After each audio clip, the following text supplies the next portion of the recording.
you. He's hitting the fadeaway on you, and then because granted, if he's playing in this era, now you have to shoot like everybody else. So Yeah. imagine you seeing So you Jordan say pulling up. basically, yeah, he'll You be imagine seeing him like, pulling up for 40. You was like, dog, like there's nothing I can do.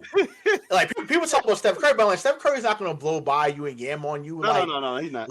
literally, like, and this is why people feel so crazy about LeBron, right? Because obviously LeBron's 2 or 3 inches taller, about 40 pounds heavier. There was a game, I think this is during his first stint in Cleveland, when he scored like 16 points in like 2 minutes, and he was hitting threes from like 35, 40 feet. Right. And it was just like it was like one of those moments where it was like, yo, like what? If he's gonna blow by me, dunk on me, if I'm gonna put him in the post, he hits the fadeaway, and then now he's hitting from the parking lot. What can I do? So I can only imagine had Jordan playing this era, and it was like, okay, I'm gonna learn to step out a few feet further, and he's hitting from 40. To me, it's just it's crazy. It's crazy, I don't man. know who this is, but they said we seen his. That's what I was gonna go to, and the guy pretty much said it right here in the comments. I don't know who it is. It's just blank. Yeah. But I was gonna tell you, that's where I was going at. Kobe. That's the one I think that we were talking about guarding, like definitely Kobe. I think could guard him, But people say he got the same. Kobe got his game from Jordan. It's the same game. For sure. It'd have been like Yeah, that's a fact though. That's not an opinion. Right. Folks be like, oh, Kobe is the remix, and that's okay. Right. It's okay to say like Kobe fans. It's okay. Like we understand Kobe's your guy and Kobe's your MJ. I get that. But he's not the original. He's not the OG. Right. It's number 23 from Chicago, or from North Carolina, as they used to say in the introduction. Like that's the guy. So it's like, I mean, Kobe, once again, that was also older Mike. I'm not sure if Kobe would have went at young Mike, but I mean, what young Mike was doing in this league, scoring 36 and 37. Oh, actually, it was my co-host. He was the one that commented. He's watching the show. He just texted me, so that's what's up. Oh. But okay, so he was saying he's seen Kobe do it. Okay, so we saw Kobe do it to your Rockets too, because he's a Rockets fan. Kobe did it to your Rockets, Aaron. So let's we can talk about that. But the Mike God, I got you. So so anyway, but yeah, so what I'm also saying is that, I'm looking at the teams that Michael Jordan had. Could those teams beat like a team like Golden State with KD and them guys? Which team though? Which one? I want to say, all right, the team I ain't even gonna talk about the first 3 championships. I'm gonna go to the team with Tony Kukoc, Scottie Pippen, Dennis Rodman. Not the first 3. We had Bill Cartwright and all with the big man. And he had Ron Harper instead of B.J. Armstrong. But if you want to decide or decipher between the two, you just give me your opinion on the first 3 championships he won. Could they beat the Golden State Warriors, and also the second 3 championships he's won? So to me, I'm gonna go ahead after you get through, but go ahead, conclude it. No, his first 3 teams were more designed to beat a Golden State now than the later teams, right? And the reason why I said it, yes, they had Steve Kerr, but those earlier teams had Craig Hodges, it had B.J. Armstrong. So you had guys that could shoot the 3, right? So, you had a younger Pippen who, once he became an all-star, was able to defend at a high level. Horace Grant was a hell of a defender. Obviously, Cartwright as an offensive player was a liability, but especially by that time, anyways, because he had been in the league for a while. But I just think that his earlier teams were more designed. They were better defensively, so I think those teams would have been better. Defensively, what era? Because everybody always like to critique that this era calls too many fouls, yada yada, and that yada. So you also got to throw that in there. But go ahead. I just want to throw that. But that's true. That's true. I do think, but just defensively, I do think that the teams he had the first 3 in the first 3 Pete would have been better suited to play today. I mean, obviously, when you get into Kukoc, you get into Longley, moving into a European type style, then yes, those teams would have been more. They were more finessed by then. Those early teams were more rough and rugged, right? Mm-hmm. But I mean, obviously, Kukoc would have been perfect for the modern day game. Obviously, Luke Longley was the first Andrew Bogut, so he'd have been more ready for the game. But yeah, I mean, to me, it's the first 3 teams. Like I'll take the first 3 Pete team over the second. Even though I know that those other teams had better records, but I just feel like younger MJ, they was hungrier. They would shut you down. Mike scoring 41 in the finals against So you Phoenix. saying Like, I'll that take that. team could beat the Golden State Warriors No, I don't think they would have beat them. I think they would have gave it more of a shot. I got you. That's You know, my thing is, once again, like you said, BJ Armstrong, as good of a role player as he was, you know, what do you do? I mean, granted, I don't know what, like I said, we don't know what era you're going to do it, but once again, what are you doing if someone's playing from 30 feet? What are you doing? Right. What are you doing? Say, like, are you going to hand check from half court? Really? Like, you can't, like, what can you do with that? You know what I'm saying? Right. Wow. And that's what I'm saying, like, on the raw thoughts level on that, like, I'm looking at it now, like, you got Jordan Scotty. But now you got guys who can handle the basketball so well and shoot the ball well with KD, Clay. So Jordan got to pick one of those matchups. Then you got Draymond Then Scotty got to pick another one. And then everybody else, from what you just said, got to play out. KD pulling people out of the lane to shoot the shot. Like, and you're right. Like, it's going to be difficult to beat a team that can really beat you from the outside or can take you off the dribble. Now they take you off the dribble. Scotty got to be on KD though. You got to put Scotty on KD. You can't. Now you got so now you go where you go with Jordan, Steph, or Clay. And I think I put him on Clay. I'm about to say, well, and then there you have it. I see, and I ain't gonna lie, I hate to say it. Steph Curry going for 60. Oh, well, yeah, but I mean, once again, facts. But I mean, BJ Armstrong. I mean, once again, what are you doing? Once again, very good role player. You know, 3-time champ. I get it, but it's like, bro, like what? And I'm sure BJ Armstrong knows this too. He knows. He saw young Steph. He was down there in Charlotte with his father. He knows. He knows what was coming. Yeah. So if he played in today's era, once again, Steph, yeah, like you said, Steph giving 60, you know, real early, and it's like it's gonna get ugly quick. And that's what I was sitting there thinking about. Like Jordan, I know back then it was championships, but these teams like that Golden State Warriors were loaded. They're loaded now. It's almost like, okay, do you get enough help, or even if Jordan can score 50 to 60, do you get enough help from your supporting cast? What if you go down for a little bit? You know, you and Scotty could give those consistent. You know, you and Scotty be consistent at the scoring. You know, you may get a consistent day out of I ain't talking about Curry, BJ. Or the other guys Cartwright and them, but like Tony Kukoc even came to the team later in the other championships he had. But I'm saying, like, on that level, like, you got to be extremely consistent to beat them. Like, them guys, you had to almost play the whole game with Jordan or Scotty in the game. Like with Golden State, they can sit KD down for a little bit. They can sit Clay down for a little bit. They can sit Steph Curry down for a little bit and still rotate it out. But like, you just rotating Jordan or Scotty.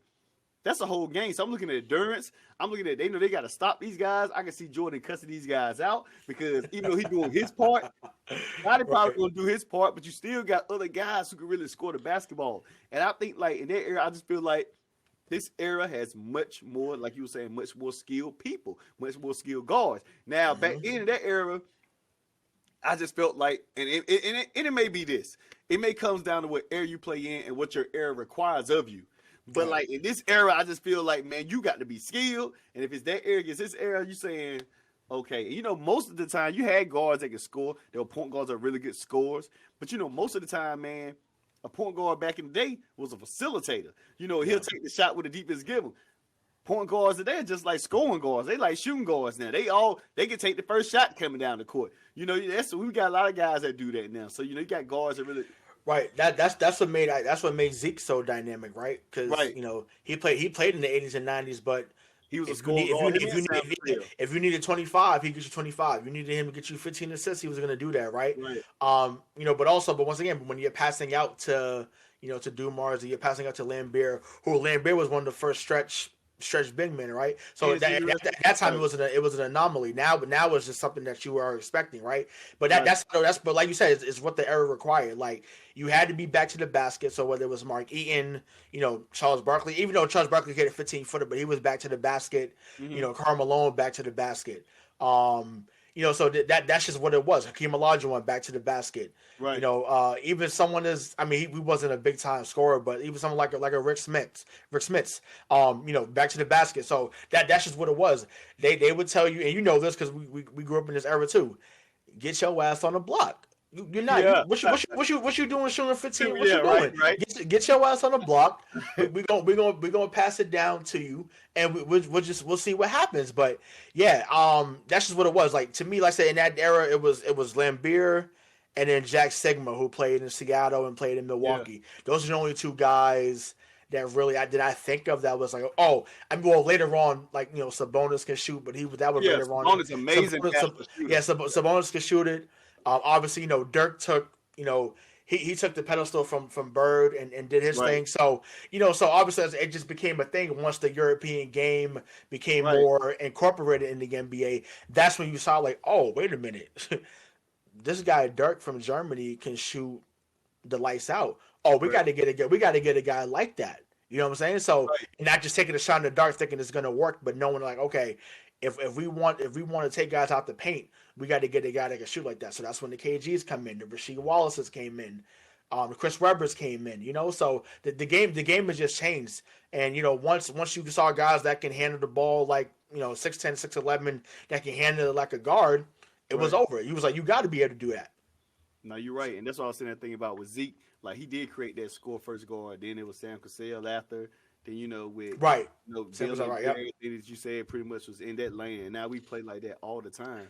So that's what has me thinking about those eras and things that they can do, man. Like just seeing certain guards in that era that can do those things and accommodate it was unreal. And the thing that I always try to say, man, I hate the Jordan and LeBron comparison, man, because they both got different styles of play. LeBron is an incredible stat stuffer and is well deserving of a stat stuffer. He has more of a magic game, but he just really can score completely a lot better than Magic Johnson. Magic Johnson was good, but he won't LeBron's statue of a scorer. Right. He Right. won't on this level, but. Right. That's what I look at, man. And people got to understand, but like Mike's job, honestly, was a lot easier in a way, although he was the greatest. And here's what I'm saying on that. Because Mike he had to be the scorer. He had to score. All they need him to score. They need Jordan to bring the ball to the court, get everybody involved. I ain't saying he didn't, but I'm saying you didn't need him to do that, like to get people involved. You didn't need him to. Of course, he guarded the best player in his position, but what if it's the best player that's in a different position? You didn't need that. You just needed Jordan to play defense, solid defense, and carry the team on his shoulders from a scoring perspective. LeBron, you might have to have LeBron play all 5 positions to figure out what's going on. LeBron got to be the scorer. He got to be the rebounder. He got to be the facilitator.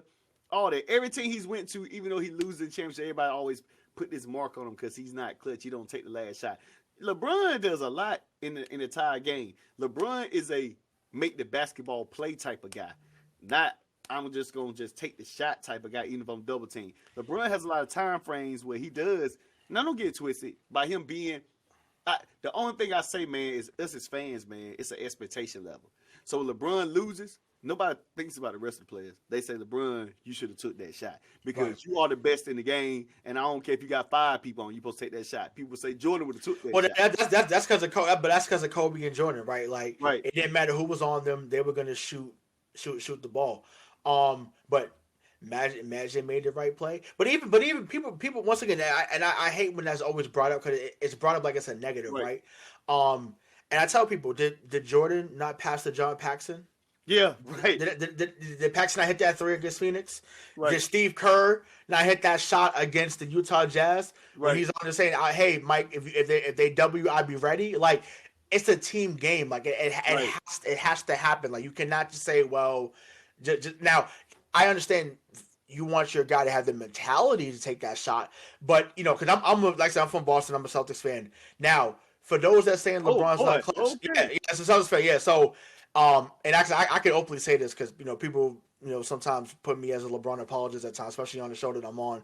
And that's okay. I'll take that. I'll take that title. But I think that his mindset changed in Game 6 of the 2012 Conference Finals, right?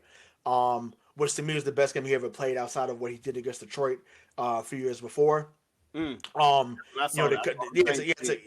to come into Boston, you score 45, 15 and 5, and just say, hey, if I go down, I'm going down swinging, and that's what I'm saying. So that's what people had been clamoring or still clamoring from him at times. Like, look, if you're gonna go down, just go down swinging. It's okay. Right. You can lose, but it's how you go down losing. That's why AI is respected.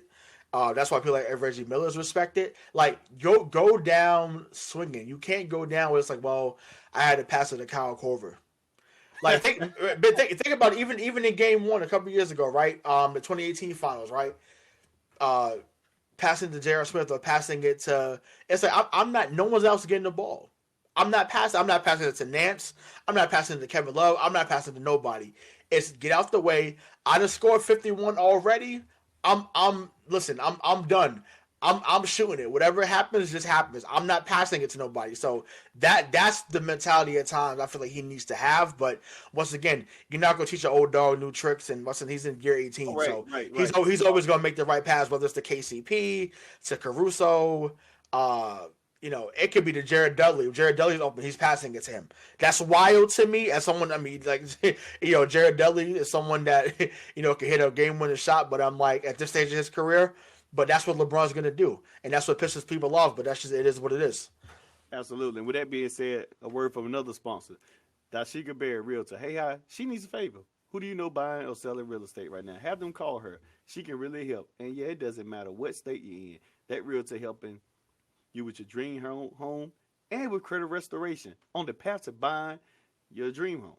One-stop shop. Give her a call. Dashika Realty. 317-566-4314. 317-566-4314. Use the promo code RAWMIND. That's right, I said it. Use the promo code RAWMIND. So speaking of the Boston Celtics and Brooklyn and all the other teams in the Eastern Conference, to me, maybe I'm looking at it wrong. One team can lose a game, can be out the playoffs. Another team can actually win the game and can be back in the playoff hunt. Like, the records are so much similar in somewhat way. But how do you feel about your Boston Celtics, since we're going to talk about that and what they're going through with Brad Stevens? I've been waiting all show to use this line. It's getting spooky.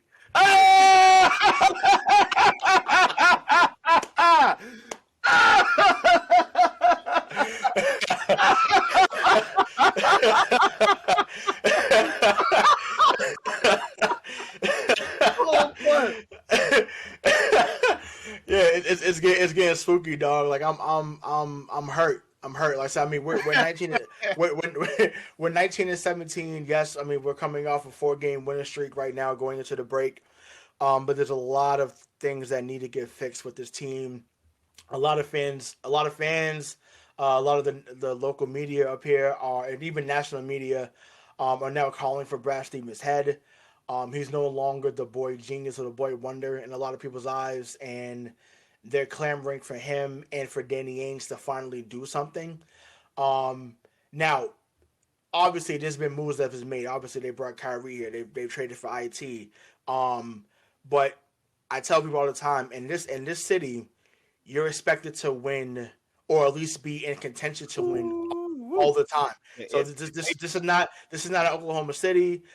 No offense, this is not a Charlotte Hornets. I'm just saying, like, you're not right. You know what I'm saying? So it's just like it's not, they're the 17-time world champions. Like, this is not something where it's like, well, maybe, if we could win 45 games, that'd be cool. It's like, no, there's a reason why they only hang championship banners in that arena. They got all the 17 banners from the Celtics, and they have all the 7 banners from the Boston Bruins. So, but like, I don't know, man. Like they're very inconsistent right now, especially on the defensive end. They don't move the ball enough, and a lot of that does tie into the coaching. But at the same time, the coach, especially in basketball, is only going to get you so far or give you so many wins, right? This is not the NFL where a good coach can get you 2 to 3 wins just on their coaching strategy alone, right? The NBA season is just too long. So now, things like effort, things like, scheme, that's on the coach. But, as far as, bringing in talent, which is what they need, that's on Danny Ainge. And the fact that they're depending on so many first and second year players really is pathetic, to be honest. And Grant Williams was showed promise last year, but Grant Williams hasn't done anything. Carson Edwards had one great preseason game against the Cleveland Cavaliers, and they anointed him. And not they, because I'll say we, because I was on that bandwagon too. We anointed him to be the 5'9" Larry Bird, but with dreads. And it was just like, yo, like this is it's crazy the astronomical pressure that we put on certain athletes as soon as they come to the city and they start to perform, because we've been wanting another guy to come and take over, really since IT left, right? So that's what's been going on. But no, the team is definitely struggling, man. Like they just have to figure out to be consistent. I do love what I've seen from Robert Williams, aka Time Lord. He's been awesome.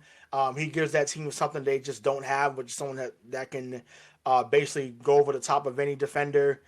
He's gonna block a shot if it's near him, and he can guard, you know, 2 or 3 positions as well. So, but overall, I'm definitely not pleased. Like I said, it definitely has gotten spooky. But before, but I don't know when the show's gonna come out. But the trade deadline is coming on March 25th, and I'm hoping that the next time, whether I'm on here or you on the show that I do, like that we're talking about the Celtics actually making a move and something that's going to actually help them towards contending in not just the East but the whole NBA. Raw thoughts here. Is it time to get rid of Danny Ainge? That's what it sounds like. I this is the age old question, man, and I'm like it's going on 18 years, man, and it's just like we're still holding on to that '08 championship, and it's like, yo, that's great, like it's awesome, but I'm like, remember, I mean, that at that time he was willing to trade to Al Jefferson, Gerald Green, you know, any of those young guys that was on there. And it's like, granted, now Al Jefferson is better than any young guy that we have currently now. But, and also, too, people are like, well, he traded with his best friend, Kevin McHale, and that's why he got the deal done. All right, whatever. Call it what you want. McHale still had to make the deal. It went through, and they win the championship and go to another finals. But I think it's time to get rid of him. But, I mean, if you're in Boston, if you've been listening to the local radio station, the owner, Rick Grossbeck, is basically putting Danny and Brad together as a package deal.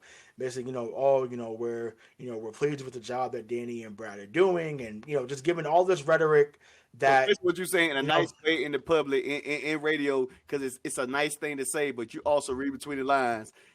We're doing a great job with Brad and Danny, but if we're also doing a bad job, Brad and Danny, they're both going out the door at the same time. Right. Exactly. Yeah, exactly. You know what I'm saying? And I hope that's the deal, because, I mean, we say that, but I hope that that's actually the deal. Like, look, because I know Brad just got an extension after last season. So it's like, look, either you give him a roster worthy of actually doing something and worthy of contention, or you say, you know what, we just don't have enough, and then you blow it up and just say, all right, see you later. But you can't blow it up when you have two of the better players that's still 25 or under. Like, and you saw it last night in the All-Star game. Like, they both had great showings. Jaylen Brown and Jason Tatum were great last night. So they could play with any duo in this league. I'm convinced of that. I said it last year that they would become the next PG and Kawhi, and I got laughed at. And I'm like, well, look at the numbers. Look at the numbers. Yes, we get it. I know Kawhi's a champion. But I'm like, Tatum and Brown have had the same success as Paul George. Right. And they've been to the conference finals actually more times than Paul George. So right. I'm like, what are we talking about? So it's just like, to me, they're the same type of duo. They have to get better as playmakers. I have to say that. I know they're younger, but they have to get better as playmakers. Because that's that next step, right? We talk about being LeBron. We talk about stuff that Chris Paul's doing and some other guys that have been in the league for a long time. It's important to make sure that you make your teammates better. It's not enough to get you 25 a night and think, well, I got mine. It is what it is. No. If I'm going to get my 25, okay, you're going to get your 8 to 10. If you're someone that gets 15 a game, we're going to make sure you get your 15 to 18 points. Like, you have to make sure everyone eats so everyone can be successful. That's what it is. Because when they have guys produce off the bench, they're damn near unbeatable. But that doesn't happen every game, and that's the problem. And I always sit there, and I'm kind of confused or baffled a little bit about certain picks. I don't know if that's a Brad Stevens pick or that's a Danny Ainge pick. Like, Carson Edwards played good when he was at Purdue. Purdue, I mean, okay, cool.